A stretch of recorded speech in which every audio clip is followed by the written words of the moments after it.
Hi there, Richard Tubb here in the Tubbservatory, keeping my eye out for top resources to help you to grow your MSP business. So without further ado, here are my 5 a week from the MSP space.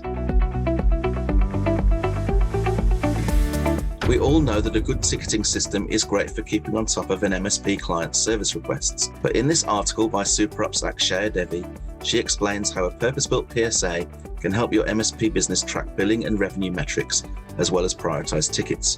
It's well worth a read if you're looking for a tool that does much more than manage service requests.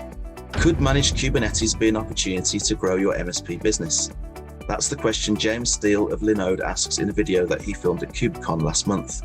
In an interview with colleague Billy Thompson, they break down how quickly their LKE containers are to set up and roll out, allowing your MSP to provide stable platforms for your clients' applications. The Folina exploit has finally been patched in June's Microsoft cumulative update, which also covered another 54 vulnerabilities. The exploit executes PowerShell commands to a remote URL by way of the Microsoft diagnostic tool when opening or previewing malicious Office documents, even if the macros are disabled. So if you haven't done so already, you should see about installing that update as soon as possible. A podcast that caught my ear this week was Paul Green's MSP Marketing Podcast. In this episode, which is focused completely on sales, he explained how to overcome the common sales objections that MSPs face in closing sales leads. He explains that it's much more important to be passionate than structured when it comes to sales, and that a perfect pitch will come with practice. And finally, the browser that came with the Windows 95 operating system is finally hanging up its spurs, making Internet Explorer 11 its last incarnation. Once the browser that cornered 95% of the market in the early 2000s, it fell behind its competitors Chrome and Firefox, which were much faster and seemingly less vulnerable to attacks. However, should you still need it, Microsoft Edge, the default Windows browser since Windows 10, retains an inbuilt IE mode for developers and those seeking to access legacy applications.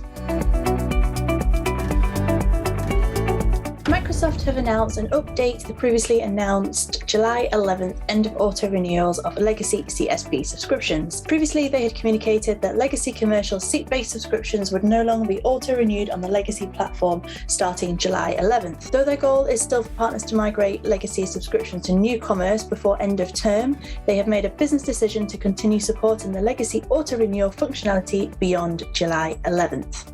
One of the hot topics of conversations recently is around recruitment and retaining talent. According to the 2021 ISC Squared Cybersecurity Workforce Study, quoted in this article by Acronis, as of June 2022, over 400,000 cybersecurity professionals are needed in the North American region. Acronis shares some of the reasons behind IT talent shortages and gives suggestions on how, as employers, you can close the gap and alleviate the talent shortage. Talking about teams, whilst working from anywhere has many advantages for both businesses and employees, how do you maintain your company culture and keep your people engaged, both with each other and the work? LionGuard shares several ways they have kept their team engaged and continue to build on their winning culture with Channel E2E. The pandemic shone a light on the impact long hours and high pressure can have on the mental health of technology workers. Kath Everett at Computer Weekly looks into tech's ongoing mental health crisis and shares how 2 tech employers are putting mental health and wellness front and centre in how they treat their staff. In business, celebrating wins, no matter how big or small, can have a huge impact on team morale, motivation, and mental health. Awards can also help you stand out from the competition and help add to your marketing. With that said, Channel Futures have recently announced the winners of their 501 and Next Gen 101 awards. Check out the full list of winners, and if you didn't enter these awards or any others this year, why not add it to your goals for 2023? Are you a nimble MSP looking for ideas to take your business to the next level? Well, in this blog from Zomentum, they explore 10 hacks essential to improving your revenue as a technology partner, tracking partner revenue, investing in marketing and lead generation. There are some great ideas here for anyone looking to develop their business and maximize their revenue.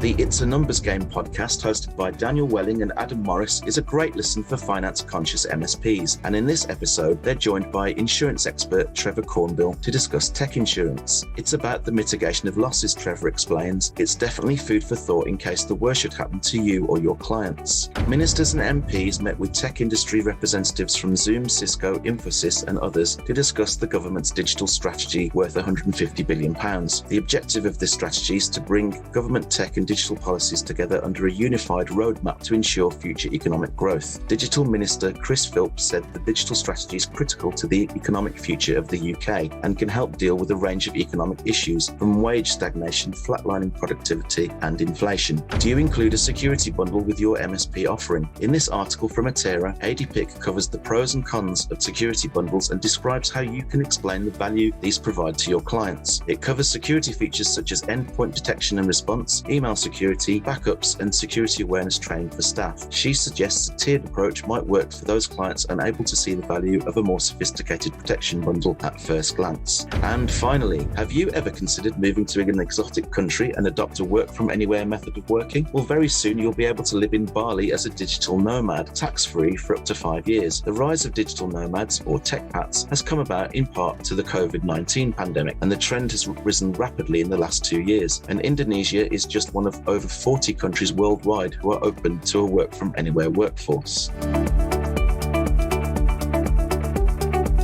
Microsoft Inspire's two-day event aimed at partners to help them improve the scalability of their services to customers took place on the 19th and 20th of July, and cloud solutions provider Pax8 have put together a special roundup featuring live coverage, session summaries and daily recaps. This is a great way to catch all the developments Microsoft have in store for partners over the next fiscal year and will help you to prepare some interesting new business opportunities. A recent study conducted by payroll technology specialist Sage revealed that out of the 1,000 US and UK IT resellers surveyed, just over 50% of respondents reported that they were finding it difficult to recruit skilled management, while 40% found it difficult to recruit skilled entry-level talent. And in terms of skill sets, 39% of those surveyed cited cloud computing and cybersecurity as desired skills, while 35% flagged coding as a key skill. New and emerging technologies can be difficult areas to market, as business owners often can't see the value of them to their business in the short term. This blog from CompTIA's Carly Henderson explains that the key to engagement is clever marketing. Inside this article are 5 tips to steer you on the right path, which includes demonstrating return on investment and avoiding tech speak and acronyms. Barracuda MSP present another ebook from Nick Cavalancia and the Conversational Geek team on the subject of security services for MSPs. This ebook covers the opportunities for MSPs in security, how to move your business towards providing cybersecurity as a service, and options for partnering with vendors and MSPs in providing a comprehensive 24/7 security offering. And finally, the United States Cybersecurity and Infrastructure Security Agency, CISA, has announced the opening of an attaché office in London, the first of its kind outside of the US, reports Alex Croxton of Computer Weekly. CISA Director Jen Easterly said, "To help build resilience against threats domestically, we must think globally. Digital threat actors don't operate neatly within borders." Managing mental health is something we all need to be better at for ourselves and for our colleagues. This recent podcast by MSP expert Todd Kane and Eric Rieger, CEO of Webbit, share the challenges they faced during the pandemic. There are also some great management practices shared here. My favourite? Reducing Zoom fatigue by turning off the self-view option. Microsoft has taken a bold step into the CRM market with the release of its digital contact center platform launched at Inspire this month. The platform combines audio, video and chat services from a range of products such as Dynamics 365, Teams and Azure. Best-in-class AI capabilities will power self-service automation, reports Bobby Hellard of IT Pro, and filter multiple channels to a central location.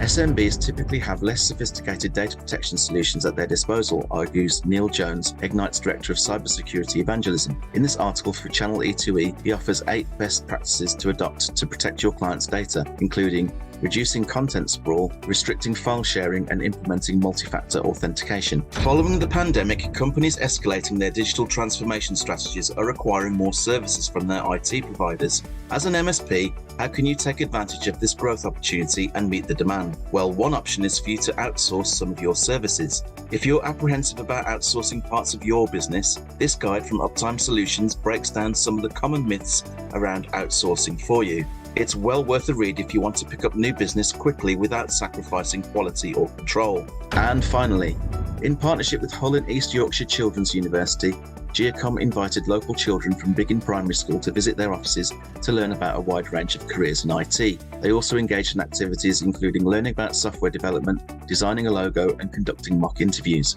Campaign manager Sophie Lockwood said, "It's so important to support our local community and give something back. I'd love to think we've planted a seed that could eventually lead to children coming back in future years to work for Giacom."